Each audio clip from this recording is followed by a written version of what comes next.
Hello peoples, welcome to my channel హైదరాబాద్లో హైమా. ఈరోజు video వచ్చేసరికి సింపుల్గా యమ్మీగా టేస్టీగా స్వీట్ కార్న్తో గారెలు ఎలా చేయాలో చూపిస్తానండి. అసలు ఇది ఈవినింగ్ స్నాక్ కానీ డిన్నర్కి కానీ చాలా బాగుంటుంది. ఒకసారి ట్రై చేయండి. దీనికి కావాల్సినవి నేను 2 స్వీట్ కార్న్ పొత్తులు ఒలిచి పెట్టుకున్నానండి గిన్నెలో.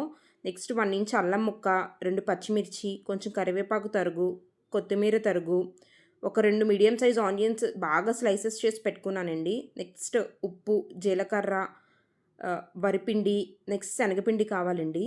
ఫస్ట్ మనం మిక్సీ జార్లో ఈ స్వీట్ కార్న్ గింజల్ని ముప్పావు వంతు వేసుకొని మిక్సీ చేసుకోవాలండి. ఫస్ట్ స్వీట్ కార్న్ గింజలు జార్లో వేసుకొని ఒక పావు వంతు పక్కన పెట్టుకుంటున్నాను.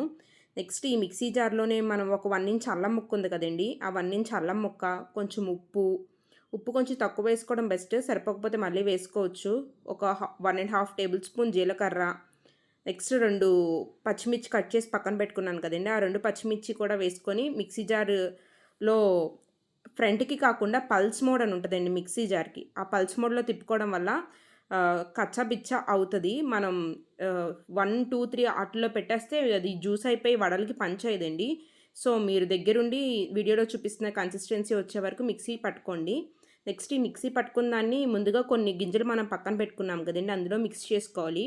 ఆ కొన్ని గింజలు ఎందుకు ఉంచుకున్నామంటే ఆ పేస్ట్తో పాటు ఆ గింజలు మధ్యలో తగిలితే బాగుంటుందండి గారెల్లోకి, అందుకే ఉంచుకున్నాను.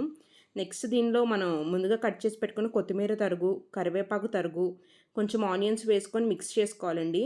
నెక్స్ట్ ఇప్పుడు మనకు దీనిలో బియ్యపిండి, వరిపిండి యాడ్ చేసుకోవాలి. ఫస్ట్ నేను బియ్యపిండి ఒక 3 టేబుల్ స్పూన్లు, శనగపిండి ఒక 3 టేబుల్ స్పూన్లు వేసుకున్నానండి. కానీ నాకు గారి కన్సిస్టెన్సీ రాలేదు. సో నేను మళ్ళీ యాడ్ చేసుకుంటున్నాను. మనకి దీనికి మెజర్మెంట్స్ అంటూ ఉండదండి. మనకి గారి కన్సిస్టెన్సీ తగ్గట్టు బియ్యపిండిని, వరిపిండిని యాడ్ చేసుకోవాలి. మీరు వీడియోలో చూసినట్టయితే నేను మళ్ళీ యాడ్ చేసుకున్నాను. సో బాగా కలుపుకోవాలండి మన కన్సిస్టెన్సీకి తగ్గట్టు. మీరు వీడియోలో చూస్తారు. గారి కన్సిస్టెన్సీ వచ్చే వరకు నేను ఆ పిండిని బాగా కలుపుకున్నాను. ఒకసారి మీరే చూడండి గారె ఎలా వచ్చిందో. ఆ షేప్ వచ్చే వరకు కలుపుకోవాలండి పిండి. నెక్స్ట్ మనం డీప్ ఫ్రైయింగ్కి మనం ప్యాన్ పెట్టుకొని ఆయిల్ వేసుకొని స్టవ్ ఆన్ చేసుకున్నాం. స్టవ్ ఫస్ట్ హైలో పెట్టుకున్నానండి. హైలో పెట్టుకొని ఆయిల్ హీట్ ఎక్కాక సిమ్లో పెట్టుకొని గారి మీరు చూస్తున్నట్టయితే నేను ఎలా వేస్తున్నానో అలా వేయండి. అప్పుడు చాలా ఈజీగా వస్తాయి గారెలు.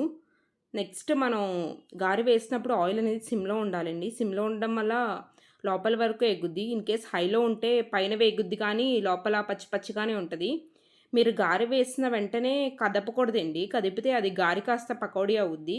సో ఒక 5 మినిట్స్ సిమ్లో ఉడికిన తర్వాత స్లోగా తిప్పితే మనకి కిందంతా బ్రౌన్ షేడ్లో వస్తుందండి. సో లెఫ్ట్ సైడ్కి కూడా టర్న్ చేస్తే అప్పుడు 2 సైడ్లు ఈవెన్గా కుక్ అవుద్ది.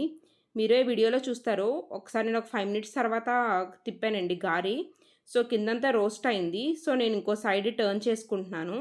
మీరు కూడా అలాగే టర్న్ చేయండి. మీరే చూస్తారు ఈ వీడియోలో గారెలు అసలు ఎంత బాగా వచ్చినాయో. నా ఛానల్లో చాలా రెసిపీస్ ఉంటాయి. ఒకసారి నా ఛానల్ని చెక్అవుట్ చేయండి. మీరు కనుక నా ఛానల్లో ఏదైనా రెసిపీ ట్రై చేస్తే నాకు కామెంట్ సెక్షన్లో కామెంట్ చేయండి ఎలా వచ్చిందో. గారెలు బాగా డీప్ ఫ్రై అయిపోయినాయండి నాకు. నేను తీసి ఒక టిష్యూ పేపర్లో వేసుకుంటున్నాను ఆయిల్ లాగుతాయని చెప్పి.